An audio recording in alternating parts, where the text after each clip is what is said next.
آنکھوں میں نمی تھی، لہجے میں لرزش تھی، حالت میں نیم دیوانگی تھی، اور زندگی کی ہر کھٹائی سے نبرد آزما ہونے کا حوصلہ اور عزم اس کے اندر سے جھلکنے لگا تھا۔ ڈاکٹر نے اٹھ کر اسے کندھوں پر ہاتھ جما کر جیسے اس کے عزم و حوصلے پر اسے خاموش داد دی، پھر کچھ توقف کے بعد اسے مخاطب کیا۔ شارب احمد، غزل کی صحتیابی میں آپ کا یہی حوصلہ کار فرما ہوگا۔ شارب نے خود کو سنبھالتے ہوئے سر ہلایا۔ ڈاکٹر صاحب، میری آپ سے ایک ریکویسٹ ہے، پلیز غزل کی بیماری کے حوالے سے میرے علاوہ کسی سے بھی ڈسکس مت کیجیے گا، اور پلیز ڈاکٹر، غزل کو بھی اس بات کا ایک نقطہ بھی معلوم نہیں ہونا چاہیے کہ اس کی ٹریٹمنٹ آپ رازداری سے شروع کر دیجیے یا کسی کنسلٹنٹ کے پاس جانا پڑے گا۔ شارب نے خود کو سنبھال لیا تھا۔ غزل کی زندگی کے لیے بلکہ اپنی زندگی کے لیے اسے حوصلہ کرنا ہی پڑا۔ ایک پل میں وہ سوچ کی گہرائیوں سے ہو آیا تھا۔ پراپرلی ٹریٹمنٹ کے لیے آپ ڈاکٹر فوزیہ راحیل سے کنسلٹ کر لیں۔ میں ان سے فون پر غزل کا کیس ڈسکس کر لوں گا، وہ آپ کے حسب منشا کوآپریٹ کریں گی۔ اوکے۔ وہ سر ہلا کر اٹھ کھڑا ہوا۔ اسے ابھی خود کو مزید سنبھالنا تھا۔ اب اسے اپنی تمام تر ہمتوں اور حوصلوں کے ساتھ غزل کے سامنے جانا تھا۔ وہ واپس گھر آ گیا تھا اور آتے ہی اپنے کمرے میں گھس کر کچھ دیر کے لیے خود کو بے بس چھوڑ دیا۔ زندگی ہمیشہ اس سے مذاق کرتی چلی آ رہی تھی۔ اس کی بے بسی پر وہ ٹھہکا لگا کر دور کھڑی تماشا دیکھتی رہتی تھی، اور وہ جب ٹوٹ کر بکھرنے لگتا تھا تو شاید رحم کھا کر اسے سنبھالنے کے لیے کوئی نہ کوئی کمزور سہارا اس کے لیے فراہم کر دیتی تھی۔ اسے یاد آیا اس نے جب جس چیز یا انسان کو شدت سے اپنے لیے دیکھنا چاہا وہی اس سے دور ہو گیا۔ پہلے بھی اس کا دل خوشگواں محبت کی سنہری ڈور کی مضبوطی کو جانچے پرکھے بغیر وادی پر کھار کی سیر کرتا رہتا تھا، آسمان کی وسعتوں میں کھونے کی چاہ کرتا تھا۔ اسے ہوش تو تب آیا جب وہ سنہری ڈور بیچ راہ میں کٹ چکی تھی، اور وہ پھر کٹی پتنگ کی مانند ادھر ادھر ہچولے کھاتا رہا۔ کسی بھی آسرے کی آس میں وہ لیئر ہونے لگا تھا۔ پھر محبت کی گوند نے اسے نئے سرے سے جوڑ کر چاہت کی نئی ڈور سے باندھا تھا۔ پھر وہ اسے پھر سے اڑنے کی چاہ رکھتا تھا، وسعتوں کو ناپنا اور بلندیوں کو چھونا چاہتا تھا، مگر اڑان سے پہلے ہی اسے ادراک آگہی کی تیز ہوا نے بتا دیا تھا کہ اس کی ذات کی پتنگ سے بندھی ڈور کمزور ناکافی بھی ہے۔ وہ پھر بھی اس کے ساتھ چاہت کے آسمان تک جانے کی تمنا رکھتا تھا۔ اس کے اندر امید بھی تھی اور یقین کی روشنی بھی کہ وہ اپنی محبت کے ساتھ زندگی کے جتنا سفر بھی طے کرے گا وہی اس کی جیت کا حاصل ہوگا۔ بہت عرصے بعد وہ خدائے بزرگ و برتر کے آگے سجود ہوا۔ اس کا روم سراپا دعا بن گیا تھا۔ غزل کے لیے اس کا گرگرانا اس کی سچی محبت کا گواہ تھا۔ جب اس نے دعا کے بعد ہاتھ اپنے چہرے پر پھیرے تو اسے محسوس ہوا کہ اس کی دعا عرش بری تک پہنچ گئی ہے۔ اس کی زندگی تک غزل اس سے کوئی نہیں چھین سکتا۔ طمانینت اور سکون نے اس کے مضطرب احساس اور جنون کو کچھ مطمئن کر دیا۔ جائے نماز سے اٹھ کر اپنے بستر پر آیا تو نگاہ بیڈ سائڈ ٹیبل پر رکھی غزل کی منگنی والے دن کی بسراتی تصویر پر جا ٹھہری۔ سویٹی، تمہاری ذات تو اب میری امانت ہے۔ پھر تم نے اس موذی مرض کو اپنے وجود میں پناہ کیوں دی؟ کیا دکھ ہے تمہیں مجھے بتاؤ، میں تمہارا ہر غم اپنے وجود میں چھپا لوں گا، تمہارے سارے دکھ اپنے نام لکھوا لوں گا۔ تمہیں صرف میرے لیے میری محبت کی خاطر ایک دشمن جہاں سے پیچھا چھڑانا پڑے گا، ورنہ تم جانتی ہو نا جس قدر دکھ تمہیں ہوگا اس سے بڑھ کر اذیت میں سہوں گا۔ تمہارے لبوں سے ادا ہوئی کرہ بھی مجھ پر تلوار کے وار سے زیادہ ہوگی۔ تمہیں زندگی کی طرف واپس آنا ہے سویٹی۔ ابھی تو میں نے تم پر اپنی چاہتوں کو عیاں نہیں کیا، ابھی تو میں نے تم سے اقرار محبت نہیں سنا۔ تم کیسے مجھے تشنا و بے آب چھوڑ سکتی ہو، کیسے مجھے راہ محبت کے سفر پہ تنہا چھوڑ سکتی ہو؟ سنو میری جان، تمہیں اس راہ پر میرے ساتھ ہمیشہ میرے ساتھ چلنا ہے۔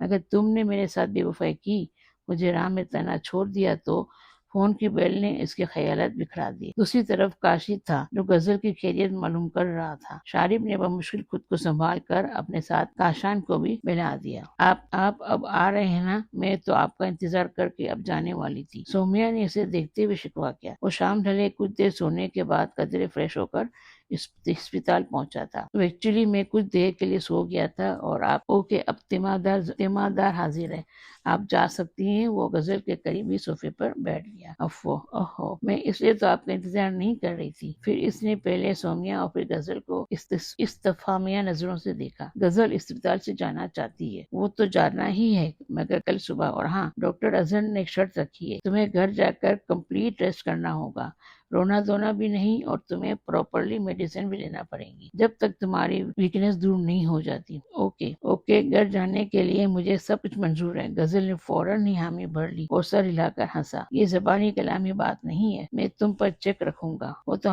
تم ہمیشہ ہی رکھتے ہو، بتانے کی کیا ضرورت ہے؟ غزل نے چڑ کر کہا۔ تمہیں گھر جانا ہے نا؟ شارب نے اسے مصنوعی طور پر دھمکایا۔ پلیز سیریس شارب بھائی، آپ دونوں کی یہ بے سر پیٹ کی لڑائی مجھے دیر ہو جائے گی۔ ایکچولی گھر میں کچھ گیسٹ آئے ہیں، اگر آپ مجھے ڈراپ کر دیں تو۔ سومیا نے اٹھ کر ان کے درمیان جھگڑا پھیلنے سے پہلے ہی اپنا مسئلہ بیان کیا تو شارب فوراً اٹھ کھڑا ہوا۔ آف کورس وائی ناٹ، تم چل رہی ہو غزل؟ شارب نے اسے پیشکش کی تو وہ فوراً ہی تیار ہو گئی۔ اسپتال کے ماحول سے خاصی اکتائی ہوئی تھی۔ ماسی کو وہیں رہنے کا کہہ کر وہ تینوں اسپتال سے نکل آئے۔ سومیا کو اس کے گھر ڈراپ کر کے کافی دیر تک وہ اس کے ساتھ سڑکیں ناپتا رہا، اسے مستقبل کے سہانے خواب دکھاتا رہا، اپنے اگلے پروگرام بتاتا رہا۔ غزل دل ہی دل میں خوش ہونے لگی، خوش ہونے کے ساتھ اس کی باتیں خاموشی سے سن کر مسکراتی رہی۔ غزل، تمہیں میرے ساتھ بات کرتے ہوئے کیا ہو جاتا ہے؟ نہ کوئی رائے، نہ پسند کا اظہار، ہر بات پر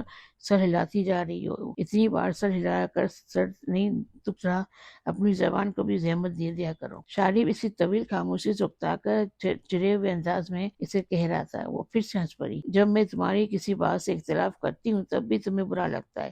مجھے تمہاری کسی بات پر یا فیصلے سے کوئی اختلاف نہیں، تو کیا کہوں؟ اور تمہیں معلوم ہے میری عادت، مجھے خود بولنے سے زیادہ سننا اچھا لگتا ہے، اور مجھے جب میں سفر پر نکلتا ہوں تو دل چاہتا ہے کہ میرے ہمراہ تمہاری خوشبو بھری باتیں ہوں جو میرے ایوان دل کو ہی نہیں میری سماعتوں کو بھی مہکاتی رہے، مگر تم تو اپنی چاہت کی سندلی جھونکوں کو بھی پہرا بٹھا کے رکھتی ہو۔ غزل نے شرم سے بزدل پلکوں کو مزید جھکا لیا۔ وہ جانتی تھی شارب اسے اقرار محبت چاہتا ہے، لیکن اس کی حیا، اس کی شرم ہمیشہ راستہ روکے کھڑی تھی۔ وہ چاہتی بھی تو شارب کی طرف بے اختیاری سے نہیں بڑھ سکتی تھی۔ جہاں اتنا انتظار کیا ہے، کچھ دن اور نہیں کر سکتے؟ وقت آنے دو، میری چاہت، میری محبت، سبھی کچھ تمہارے لیے ہے۔ اس کی زبان ابھی بھی اس کا ساتھ نہیں دے رہی تھی، بس پلکیں اٹھا کر اس نے شارب احمد کی بے کلی کو قرار دینا چاہا تھا۔ شارب بھی چند لمحے اس کی جانب دیکھنے کے بعد سر جھٹک کر رہ گیا۔ اسے صبر کا دامن پھر سے تھامنا تھا۔ دراصل اس نے اپنے اندر ابھرتے کرب کو جھٹک کر جھاڑا تھا جو غزل کے دلکش سراپے اور عنائی بھرے چہرے کو دیکھ کر اٹھنے لگا تھا۔ سویٹی، میں صبح سب کے سامنے کہہ نہیں سکوں گا، اس لیے ابھی کہہ رہا ہوں کہ اپنا بہت زیادہ خیال رکھنا۔ وہ اسے دوبارہ اسپتال لے آیا تھا۔ ڈونٹ وری شارب، میں آپ کیئر کروں گی، لیکن پلیز تم مجھے بار بار تنگ کرنے نہیں آنا، صرف فون الاؤ ہے، سمجھے؟ یہ تو کل دیکھی جائے گی، تم ابھی اپنی میڈیسن لے کر سونا، میں صبح آ جاؤں گا، اوکے؟ وہ جواباً سر ہلانے لگی۔ شارب سے کچھ کہنا سننا محال تھا، نہ جانے وہ کیوں اس کی طرف سے اس قدر فکرمند ہو رہا تھا۔ غزل کو اس کی فکرمندی اچھی بھی لگ رہی تھی، وہ اس کی محبت کو مزید اپنے اندر اترتے محسوس کر رہی تھی۔ شارب احمد نے اپنا درد سب سے چھپا لیا تھا، اسے ہر حال میں غزل کو اپنے ساتھ ہم قدم دیکھنا تھا۔ وہ اپنی زندگی کا ہر لمحہ اس کے نام لکھنے کے بعد اس کی ہمراہی کا لطف اٹھانے کے لیے سارے رستے گلاب کرنا چاہتا تھا، اور اس عمل میں اس کے گھر والے بھی شریک کار تھے۔ تمام رسومات روایتی انداز میں ادا ہونی تھی، لمحے کو انہوں نے بہت دلکشی سے مقید کر لیا تھا۔ غزل اپنی قسمت پر نازاں تھی، زندگی کا سفر کا ساتھی اسے جس چاہت سے اپنے ہم سفر کر رہا تھا، یہ عمل رشک امیز ہی تھا۔ پھر بھی اپنوں کی کمی بار بار پلکیں بھگو دیتی تھی، اور بار بار ہی شارب کا تنبیہی فون اسے رونے سے مسکرانے پر مجبور کر دیتا تھا۔ رخصتی تک شارب احمد کا اسے نہ رونے کا مشورہ بلکہ وارننگ ملی تھی۔ وہ اسے کیا بتاتے کہ لڑکیوں کے لیے اس وقت خود کو سنبھالنا کس قدر محال ہوتا ہے، خاص طور پر اس جیسی لڑکی کے لیے جو اپنوں کے بجائے غیروں کے سہارے پیا دس جا رہی ہو۔ گل آباد بقیہ نور بنا ہوا تھا، اور اس نور کی روشنی غزل بن کر گل آباد میں اتری تھی۔ اس کی پذیرائی بہت شاندار ہوئی تھی۔ سبھی کی اپنائیت نے اس کے دل سے تمام وسوسے اور خدشات نکال دیے تھے جو کہ اسے اپنے تنہا ہونے کے حوالے سے ہمیشہ رہتے تھے۔ شارف احمد کی بہنوں، بھانجے، بھانجیوں اور خصوصاً جینی کے محبت آمیز رویوں نے اسے جیسے بہت بڑی دولت دے دی تھی۔ وہ سب اس کے کمرے میں جمع ایسے چھیڑ چھاڑ کر رہے تھے اور خود بھی آپس میں الجھ رہے تھے۔ تابش اور تابشہ کے لیے یہ سب بالکل نیا اور دلچسپ تھا، خصوصاً اپنی میمی یعنی غزل کا حیا بار رویہ اور شارف ماموں کی بے چینیاں دبے تابیاں۔ پھر تمام دوریاں فاصلے مٹائے اور بے تابیوں کے قرار کے لیے شارف احمد سب کی ڈیمانڈ پوری کر کے اس کے مد مقابل تھا۔ اس کے جذبوں میں آج ایک نئی ترنگ اٹھی تھی۔ اس کے سامنے بیٹا حسن مجسم صرف اس کی ملکیت تھا۔ آج اسے اپنے دل کی باتیں کہہ دینے سے کوئی روک نہیں سکتا تھا۔ غزل کی شرم و حیا بھی نہیں۔ غزل نے بوجھل پلکوں کو جنبش دیکھ کر اس کی جانب دیکھا تھا جہاں اس کے چہرے پر خوشیوں کا عکس تھا۔ من کی مراد پانے کی آسودگی، اور یہی آسودگی غزل کو آسودہ کرتی چلی گئی۔ آج کی رات وہ بھی شارف احمد سے اقرار محبت وفا کرنے میں جھجکی نہیں تھی۔ زندگی اس قدر خوبصورت ہو جائے گی انہیں کب خبر تھی۔ شارف کے لیے تو ویسے بھی زندگی کی ہر رعنائی کا نام غزل ہو